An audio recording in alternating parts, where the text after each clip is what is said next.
In the previous video, we have seen what is a class. Before we can dive deep into it, we need to understand what is encapsulation and data hiding all about. In structured programming, we normally see data and operations over the data as two separate entities. And because of that, we could not restrict direct access to data. Hence, client code could access both data and operations. In case of object-oriented programming, data and operations are combined as a unit. This process is known as encapsulation. With the help of this process, we can restrict direct access to data and allow only operations to operate on it. And this process is known as data hiding. Now let's take a look at it through an example. Create a new project and name it classes PRJ2.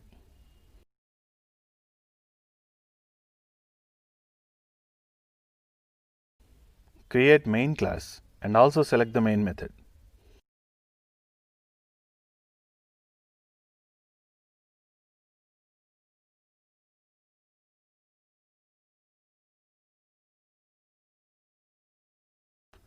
Now let's design the class account.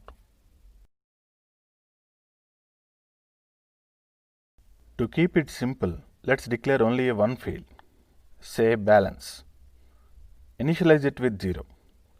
This initialization is not mandatory because by default, all the data members are initialized to 0 and reference types are initialized to null by default.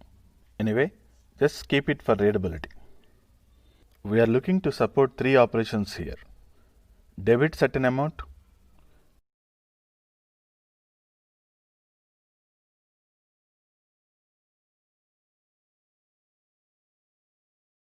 credit certain amount,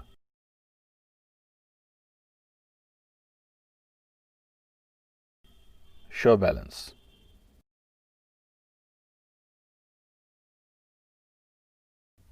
Now, let's define the debit operation. Deduct the amount only if it is valid and there is sufficient balance.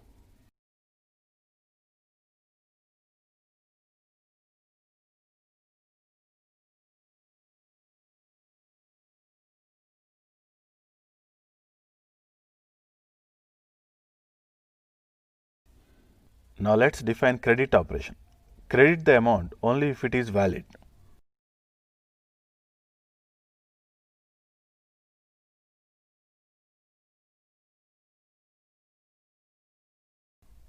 In show balance, just display the balance.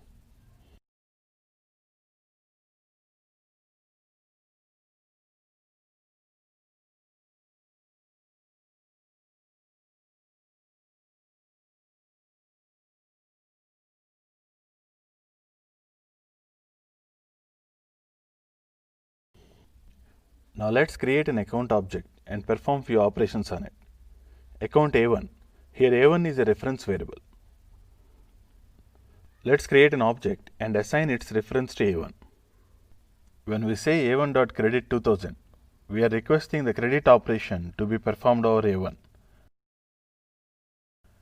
Let's say A1.debit 1000.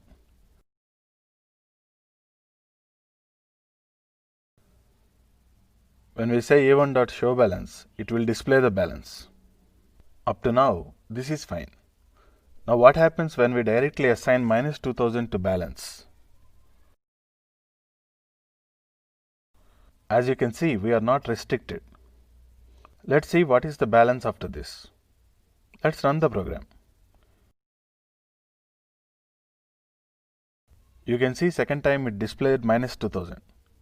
And this is the problem we are looking to solve. We don't want the data to be modified directly. Now let's adjust the code. Change the access modifiers for these methods to public.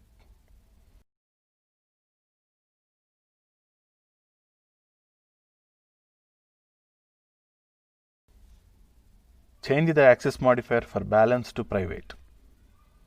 We will talk about these modifiers in detail in future videos.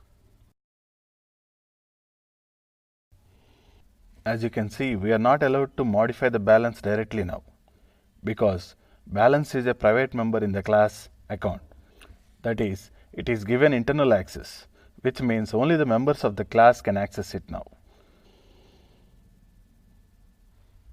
we can only call any of the defined operations. Now if we change this to either debit or credit, either of them will not accept this amount because it is negative.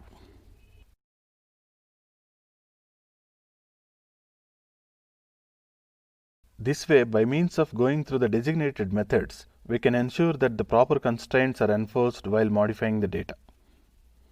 Please note that this is not anywhere related to security. Here we are trying to structurally organize the code. That's it.